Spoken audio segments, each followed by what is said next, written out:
Hello, and welcome to HistQUEST. Today, we dive into a world where beauty was both a pursuit and a peril, a world of powdered faces, crimson lips, and rituals that tested the limits of body and mind. This is the story of medieval women and the dangerous, meticulous practices they followed to meet the standards of their time. As you listen, you may find yourself drifting into the quiet rhythm of their lives, the soft sounds of gardens, markets, and candles, the delicate textures of powders and pastes, and the subtle ache of endurance. It's a story that may soothe you, even as it reveals the hidden cost of a pursuit that was as deadly as it was beautiful. So settle in and let the past unfold around you. The Perilous Pursuit of Beauty, Medieval Women's Rituals. ACT1. Anatomy of an illusion. First rays of dawn filtered through the narrow, latticed windows of Eleanor's chamber, casting long, delicate patterns across the cold stone floor. The air carried a mixture of scents, dew clinging to the cobblestones outside, the faint tang of wood smoke from hearths across the manor, and the sweetness of drying herbs laid carefully in small baskets on the window sill. Outside, the village began to stir. A crow called from a distant rooftop. The clatter of carts echoed along cobblestone streets, and the soft rustle of leaves whispered secrets to the morning air. Inside, Eleanor rose from the linen sheets that clung coldly to her skin, the chiller reminder of both simplicity and austerity. Despite her noble station, she approached the small mirror perched on a polished oak table. Its surface reflected more than mere features, it promised transformation. The pale skin, gentle curves of her face, the delicate line of her jaw, all were canvases awaiting careful, deliberate alteration. On the table, jars of powdered lead, crushed rose petals, egg whites, and subtle pigments waited, each a tool in the ritual that defined her morning. She picked up a small spoon and began mixing the lead powder with egg white, grinding it until the paste was smooth, luminous, and cold to the touch. The metallic scent hung in the air, mingling with the faint floral perfume of rose petals, an invisible companion to every brushstroke. Eleanor's hands trembled slightly, though she did not allow herself to notice. Each movement was precise, deliberate, and meditative. The cold sting of lead against her skin was not pain, but affirmation, a tactile connection to status, refinement, and endurance. She painted her cheeks, forehead, and nose, erasing hints of natural warmth beneath a pale, porcelain facade. Each layer hid mortality. Each brushstroke communicated discipline, presence, and silent authority. Across the village, Margaret performed her ritual differently. She mixed chalk, honey, and rose petals into a soft cream, spreading it over her skin with measured gestures. The sweet scent of honey and floral notes mingled with the earthiness of chalk, creating a fragrance both delicate and grounding. Margaret's eyes traced the line of her jaw, the gentle arch of her brows, and the natural flush of her cheeks. She understood that beauty was a form of courtesy, a language through which one could negotiate presence, respect, and subtle power. In the gardens surrounding Catherine's home, the morning air was rich with scent, lavender, rosemary, thyme, and the faint tang of damp soil. Catherine carefully prepared a paste of almonds, rosewater, and coal. She noted the textures and temperatures of each ingredient. Almonds formed a creamy base, rosewater softened, coal sharpened. Applying the mixture in slow, deliberate strokes, she immersed herself in the rhythm of the ritual.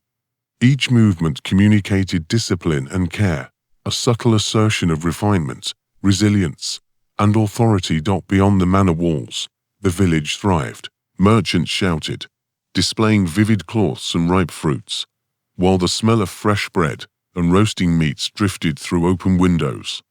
Children's laughter cut through the hum of activity.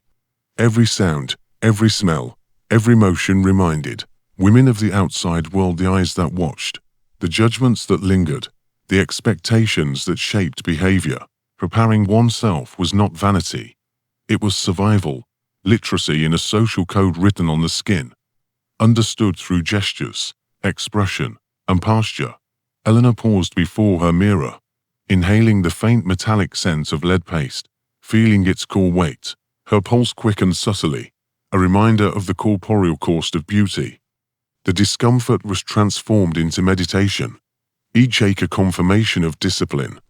Her reflection was a canvas, a performance, and a message. Margaret, meanwhile, stepped to her window, watching carts pass, children chase, dogs pad silently across the streets. She traced the outline of her face, aware of the delicate equilibrium between natural color and applied creams. Every subtle enhancement carried meaning, signaling patience, resilience, and refinement to those who observed. Catherine wandered through her garden, brushing fingers along petals and leaves, inhaling their delicate scent, while she considered her reflection. The morning ritual had prepared her, yet it also reminded her of the lineage. She belonged to the women who endured, applied, and navigated a world where the body was text, performance, and instrument. The almonds and rosewater caressed her skin, coal sharpened the edges of perception. Each act was a dialogue between self, society, and centuries of precedent. In the market square, Eleanor and Margaret eventually met. The stalls overflowed with colors, deep reds of apples, pale yellows of cheese, vibrant blues of dyed cloth. The scent of roasting meats mingled with herbs, the earthy aroma of vegetables, the faint sweetness of pastries. They exchanged greetings, voices low but warm, smiles subtle yet meaningful. Conversation meandered. The latest news from neighboring villages, the changing of seasons, the preparation of new dyes and pastes. In these interactions, even casual words were measured, gestures nuanced a reflection of social codes, and the unspoken language of observation. As the morning progressed, Catherine joined them, her movements careful, her face illuminated by the soft glow of almond paste. The three women shared silent acknowledgement of each other's presence, a mutual understanding of the rituals, entrance, and social navigation they each performed. Every smile, every nod, every glance carried layers of history, expectation, and subtle communication. The village thrummed with life. The blacksmith's hammer rang, the baker kneaded dough, children chased each other with laughter, a dog barked in the distance. Yet within the chambers, gardens, and quiet streets where rituals were performed, a different rhythm prevailed, the rhythm of entrance, preparation, and quiet meditation. Lead, chalk, honey, almonds, every ingredient, every brushstroke, every motion was a deliberate act, transforming discomfort into meaning, labor into ritual, and observation into survival. Eleanor paused before her reflection once more. The paste had settled, the metallic tang faint but present. She inhaled slowly, feeling both the weight and precision of her morning ritual. Margaret adjusted a strand of hair, its braid secured to enhance both elegance and practicality, the scent of herbs lingering in the air. Catherine traced her jawline, inhaling the floral, nutty aroma, reflecting on the careful discipline that had guided her morning. Each gesture, each breath, each action was meditation, assertion, and survival. The sun climbed higher, illuminating the village, casting long shadows across cobblestones and gardens.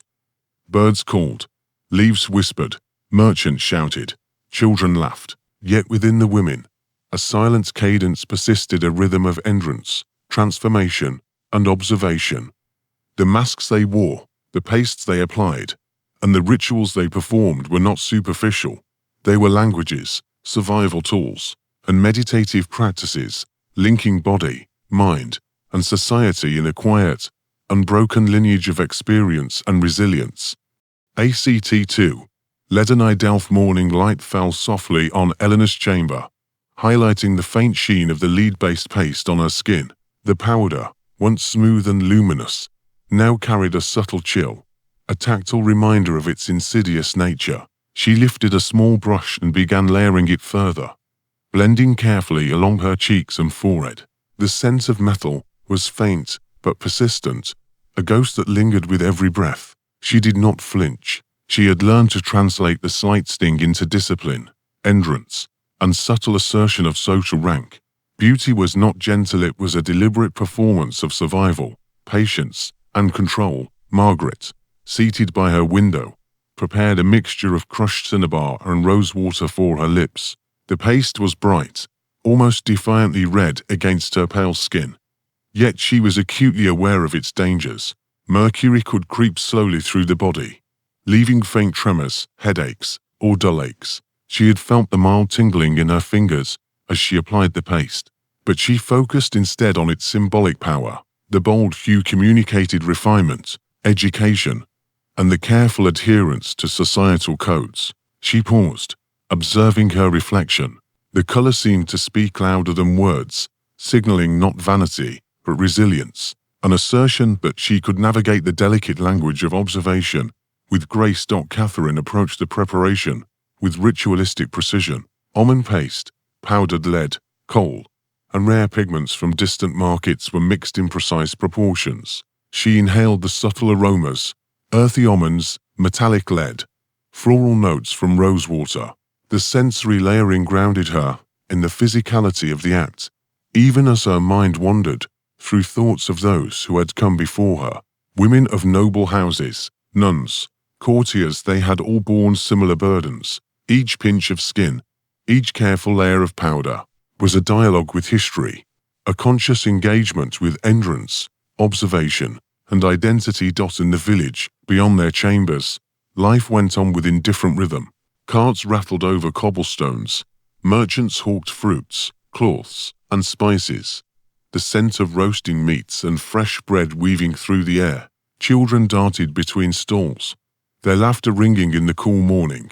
The women moved through these spaces, their powdered faces and painted lips a silent language. Every glance exchanged, every subtle gesture, spoke volumes about patience, refinement, and social negotiation. Lead, cinnabar, and almonds were more than beauty tools. They were instruments of survival, of semiotic power written upon the skin. Eleanor touched her temples, feeling a faint throb where the lead had settled. Her pulse reminded her that every ritual carried cost, yet this cost was transformed into authority. The cold sting, the subtle numbness, and the heaviness of the paste became symbols of entrance. She imagined the eyes of others at court, the subtle assessments, the whispers of observation. Each detail mattered, the precise hue of the powder, the delicate blend of paste and water, the gentle curve of her lips accentuated with cinnabar. In these details, she found a mastery over perception, turning physical discomfort into social capital. Margaret, in her modest home, studied her reflection as she applied cinnabar. The toxic paste burned slightly at the edges of her lips, a reminder of the invisible cost of beauty. She allowed herself a small, thoughtful smile. Pain, subtle as it was, became a form of meditation, an internalized language through which she communicated discipline and social literacy. In a world where observation ruled, even a small tremor, a slight ache, or a carefully measured blush could shift perception, signaling patience, refinement, and resilience. Catherine wandered to the market, her movements deliberate and fluid. The scent of fresh herbs, roasted meats, and baking bread mingled with the metallic tang of her lead paste. She observed merchants, children, and neighbors, noting subtle details in their faces, gestures, and tones. Each interaction was filtered through her awareness of social observation and performance. The powders on her skin were more than cosmetic, they were semiotic tools, translating patience, endurance, and social understanding into visible, tangible markers. The world read her body as text, each layer of powder and paste a word, a sentence, a declaration. In private chambers, Eleanor considered the slow insidiousness of the substances she applied daily. Lead whitened the skin, but crept into her system. Cinnabar reddened lips, but tingled with poison.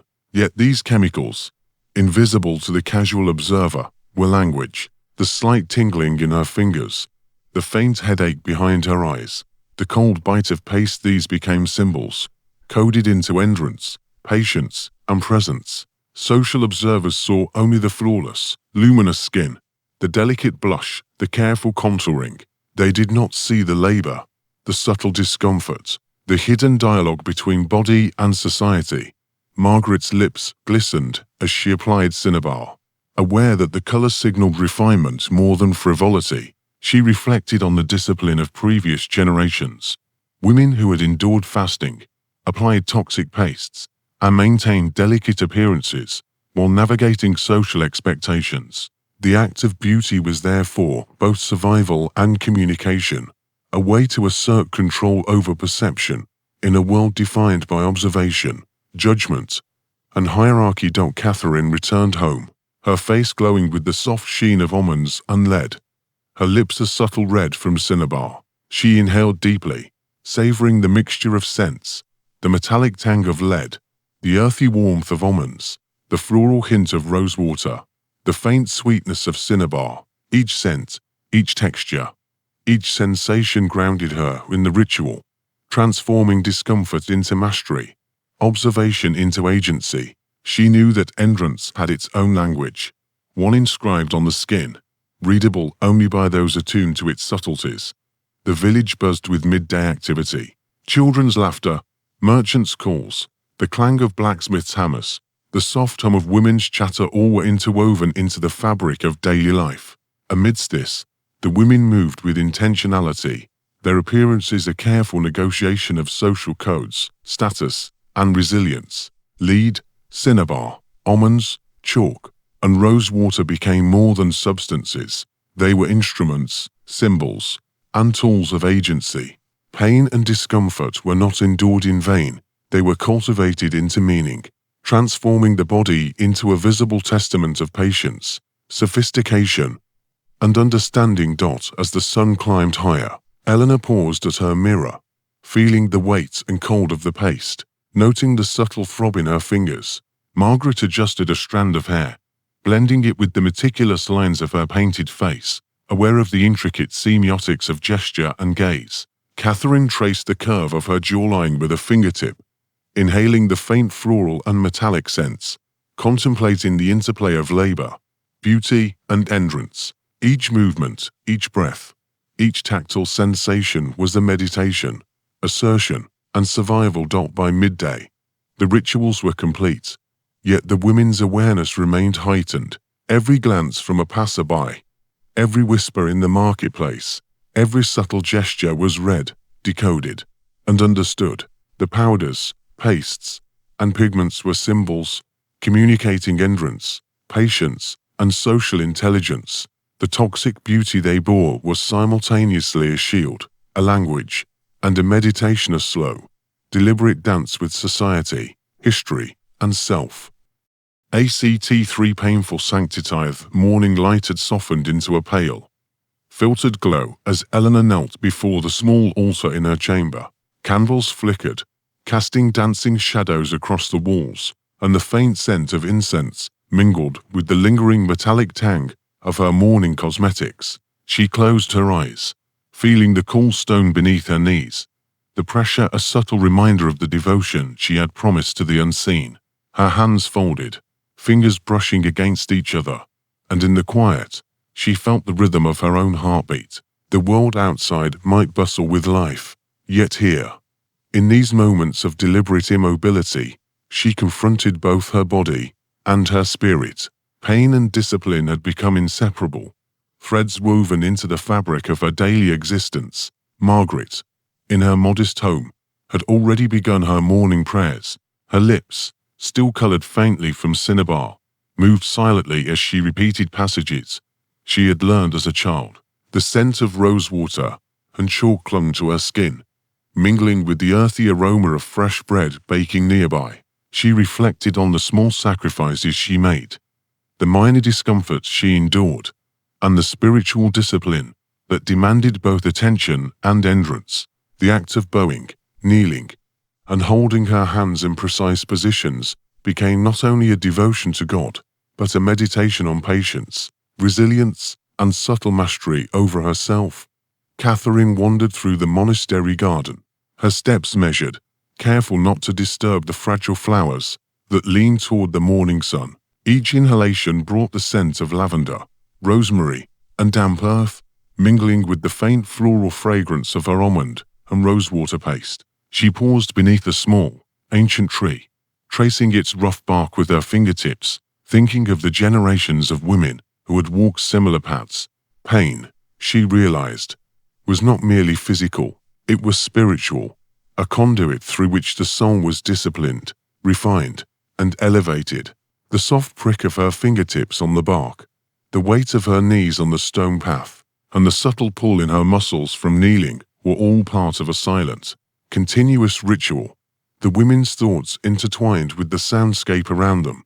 The toll of a distant bell marked the passage of time, mingling with the soft cooing of doves and the rustle of leaves in the gentle morning breeze. Each sound carried significance, a subtle reminder of rhythm, order, and the presence of the divine in everyday life. Eleanor imagined herself as a vessel, her body a conduit through which devotion was expressed. The ache in her knees, the faint sting in her fingers from cold stone, the subtle pressure in her back all were transformed into acts of sanctity, moments of meditation, and silent communion with the higher order that governed both body and society. In the market, beyond the monastery walls, life continued as usual. Merchants displayed vibrant fruits and rich cloths, their voices weaving a melody of commerce and observation. Children ran and laughed, their energy unbound by societal expectation. Yet within these spaces, the women carried a quiet discipline, a meditation in movement, posture, and gaze. Every step, every gesture, every nuanced shift in expression was filtered through consciousness of both self and the unseen. The rituals of pain and discipline they practiced in private informed the subtle language they employed publicly. Endurance, observation, and grace became visible, legible, and profoundly human. Eleanor's thoughts drifted to the body itself, its limitations and capacities. Each layer of lead paste applied earlier in the morning had dulled sensitivity, creating a controlled detachment. Yet kneeling before the altar, she felt a different sensation, raw, intimate, and powerful. The body became a temple, a vessel of devotion, and a canvas for entrance. Her breath was slow, measured, aligning with the rhythm of prayer and reflection. The faint prickle of cold stone against her knees was translated into awareness, and the ache in her back was embraced as a reminder of commitment. Pain, in this context, was sanctity itself, a tangible manifestation of spiritual discipline. Margaret's reflections were equally intricate. She thought of the women who had endured fasting, prolonged kneeling, and the precise maintenance of bodily decorum. Their lives were written in minor aches, in subtle tremors, in the delicate negotiation between body and spirit. Margaret felt the echo of their endurance in her own body, the faint thrum of tired muscles, the pressure in her wrists from folded hands, the subtle fatigue in her eyes from prolonged contemplation. These sensations were not obstacles, but signals, guiding her understanding of herself and the world. Catherine walked slowly along the monastery's garden paths, observing the interplay of sunlight and shadow. Each flower, each leaf, each stone was a component of a greater pattern, a subtle reflection of divine order. Her fingertips traced textures, her senses absorbed fragrance and color, and she found herself reflecting on the ways beauty, endurance, and ritual intersected. The pain endured in body and the careful cultivation of appearance were deeply intertwined. Both were acts of devotion, self-discipline, and silent communication with those who observed. Inside the women's chambers, objects and textures became instruments of meditation. Eleanor adjusted a small cushion beneath her knees, noting the cool softness against her skin. Margaret straightened her posture, the slight pressure of her spine, a reminder of the discipline she cultivated.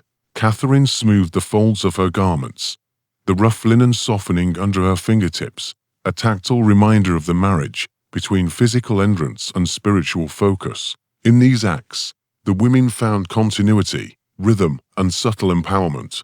The morning advanced, and the sun's rays warmed stone walls, wooden beams, and gardens alike. The village beyond continued its dance of life.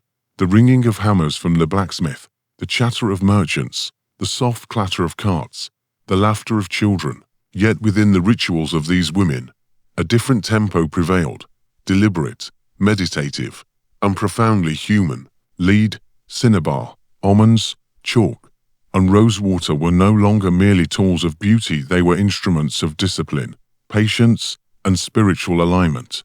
Pain and discomfort had been transformed into purpose, entrance into meditation, and the body into a vessel of sanctity. By midday, Eleanor opened her eyes, feeling the soft thrum of blood beneath porcelain skin, the faint tingling from lead paste, and the residual ache in her knees.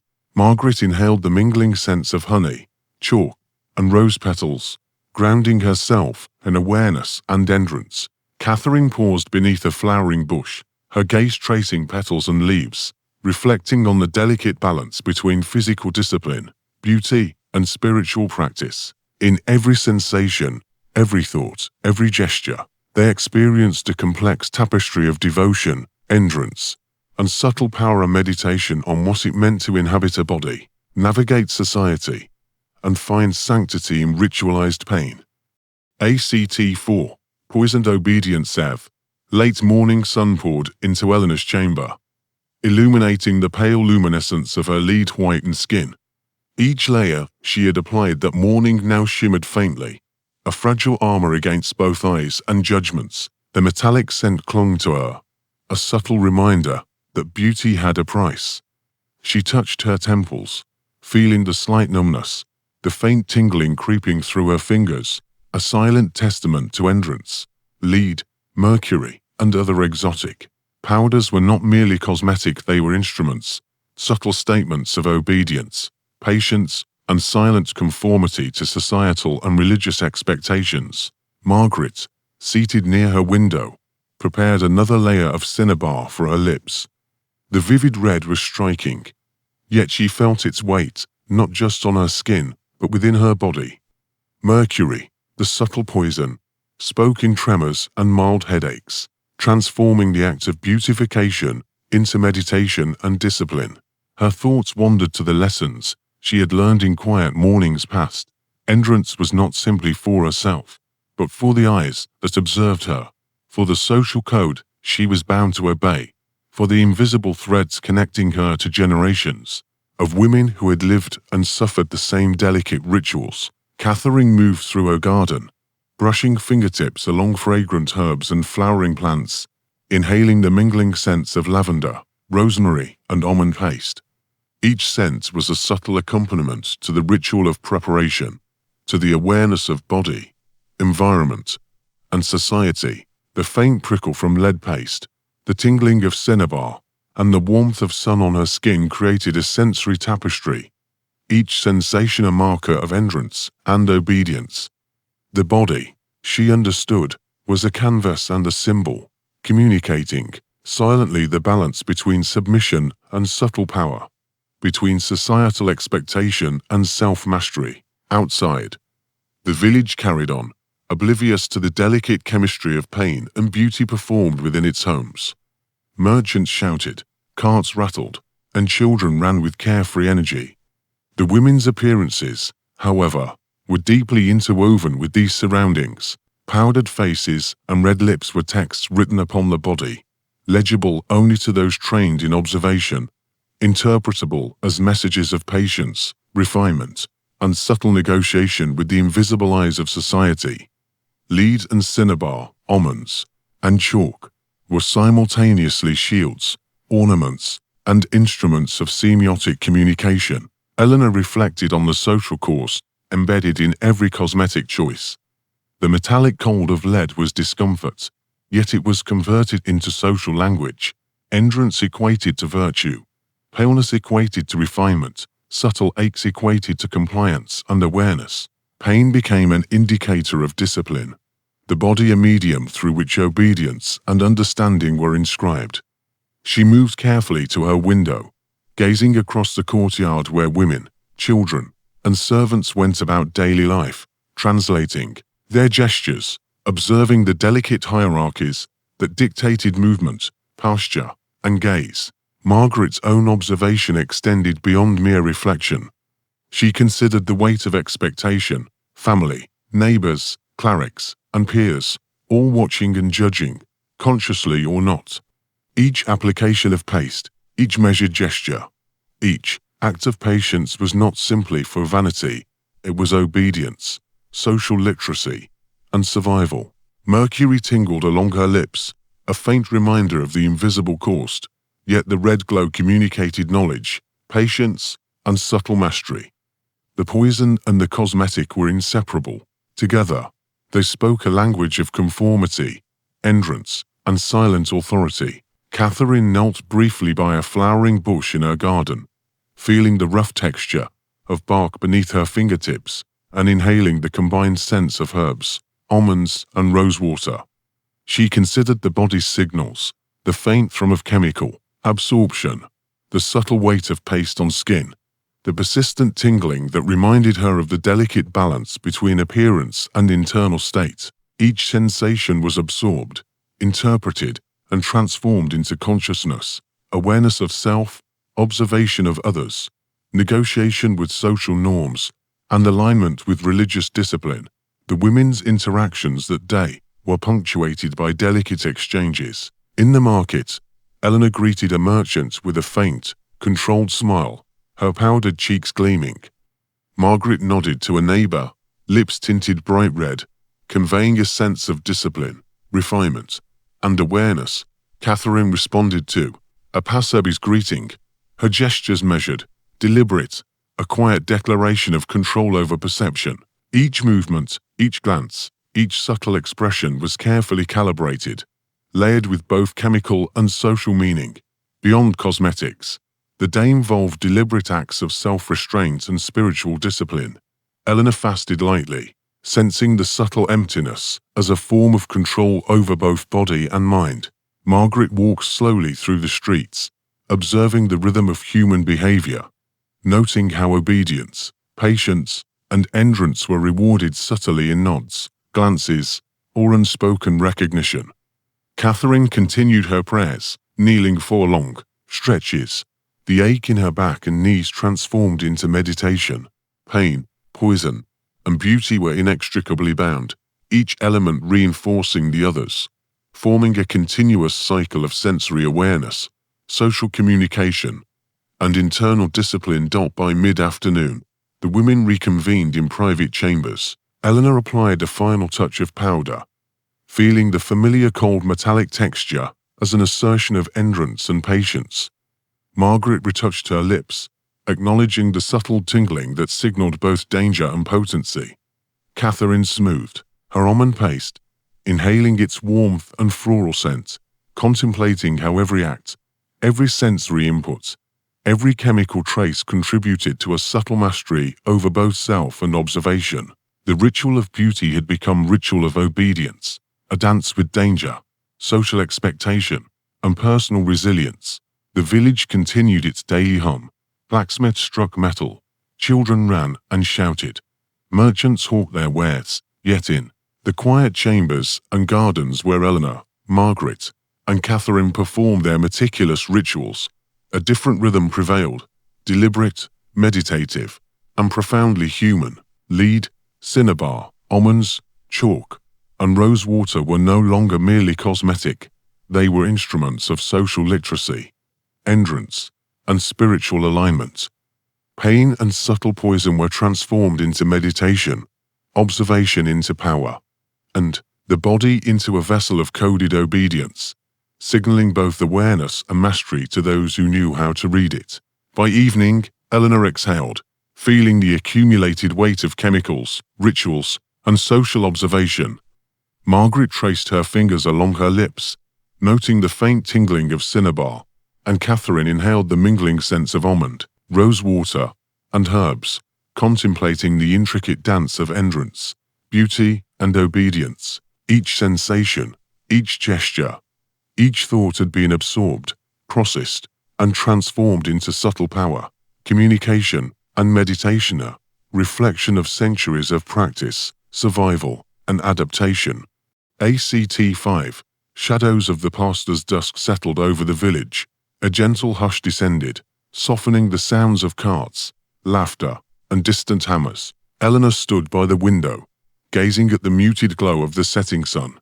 The shadows stretched across cobblestone streets, folding the day into quiet reflection. Her face, still pale and luminous from the morning's powders, carried the subtle traces of cinnabar on her lips. She breathed slowly, absorbing the sensations of the body, the faint tingling of lead, the warmth of almond paste, the ache in her knees, the lingering taste of rosewater.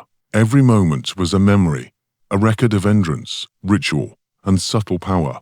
Margaret wandered through the garden paths, the scent of lavender and rosemary mixing with the cool evening air. She traced her fingers along petals and leaves, inhaling deeply, feeling the textures and fragrances merge with the warmth of the sun's last rays.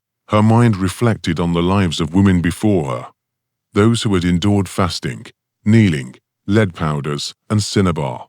Pain had been their companion, entrance their teacher, and ritual their language. She realized that each act of beauty, each gesture, each subtle ache, was part of a continuum, a bridge between generations, a dialogue written on skin, understood without words. Catherine moved slowly through the monastery garden, listening to the distant tolling of the evening bell. Shadows lengthened, folding over the hedges and stone pathways. She paused beneath an old tree, fingertips tracing its rough bark.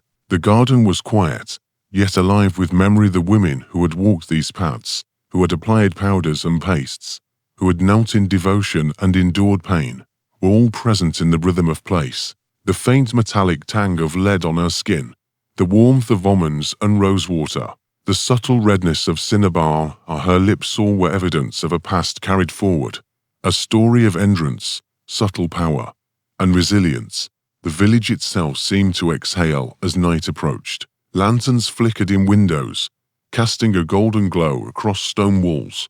The market stalls were emptying, the children returning home, and the distant voices of villagers softened to murmurs.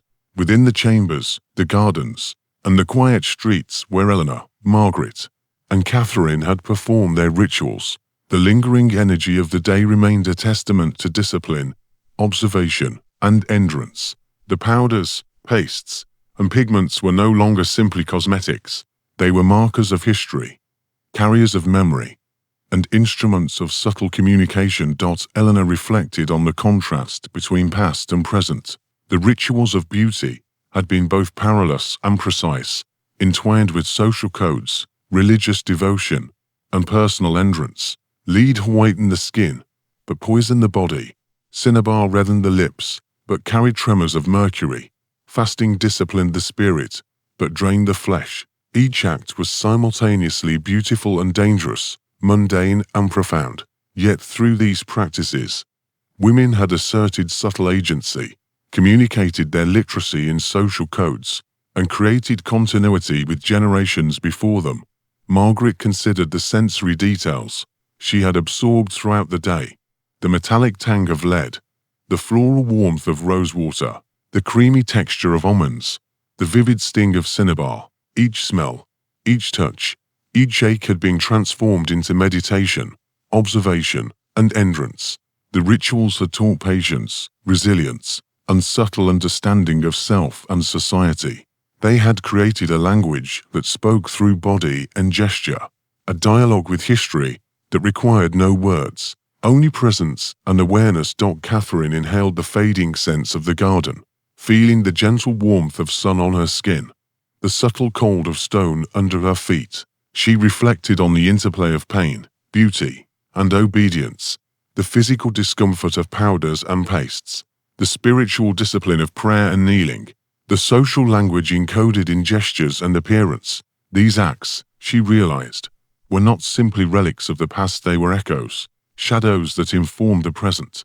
Modern rituals of beauty, subtle social codes, and personal discipline all carried remnants of these traditions, transformed but recognizable to those who observed closely. As night deepened, the women gathered briefly in the quiet chamber, exchanging gentle nods. Their faces bore traces of the day's rituals, each mark a reminder of endurance, beauty, and subtle power. The village outside rested, lanterns dimmed, and the gentle hum of the evening carried the memory of centuries of practice. Lead, cinnabar, almonds, chalk, rosewater, every element, every texture, every sensory detail had been part of a living history, a meditation on body, society, and self. Eleanor looked toward the horizon, imagining the countless women who had walked similar paths, who had endured, painted, prayed, and persevered. Margaret traced a fingertip along the edge of a flower, feeling the delicate resilience of nature mirrored in human practice. Catherine inhaled deeply, letting the fragrances, textures, and subtle aches dissolve into reflection. The past was present, carried in bodies, memories, and rituals. Beauty had been both perilous and powerful, pain both teacher and companion, endurance both personal and collective. And as the final night of day faded, a quiet understanding settled. The rituals of medieval beauty, with all their hazards and subtleties, were more than cosmetic. They were meditation, endurance, and communication. They were history, alive in the textures of skin, the faint tang of metals, the softness of pastes, and the lingering ache of discipline. They were shadows of the past, woven into the present, waiting to be remembered, understood, and quietly honored. The village slept.